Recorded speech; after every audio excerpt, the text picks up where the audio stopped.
Tembhurni machinery आपल्या दुकानातून गेल्या आठवड्यात श्री दिनेश साळुंखे साहेबांनी त्यांच्या बोरवेलसाठी V6 मॉडेलची ॲक्वा 5 मोटर नेली होती. तर त्यांनी त्यांचा रिव्ह्यू किंवा पाणी कसं मारतं हे आपल्याकडे शेअर केलेलं आहे व्हॉट्सअपच्या व्हिडिओ मार्फत. तर ते तुम्ही बघू शकता.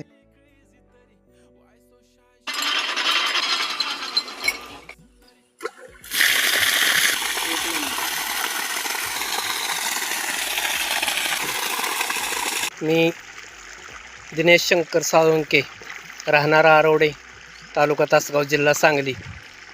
Aqua super motor 5.8, 1 number quality. पितळी bushing, copper rotor, copper winding, 1 number quality, स्वस्तात मस्त. अधिकृत विक्रेते टेंभुर्णी, तालुका माडा, नागेश शिंदे.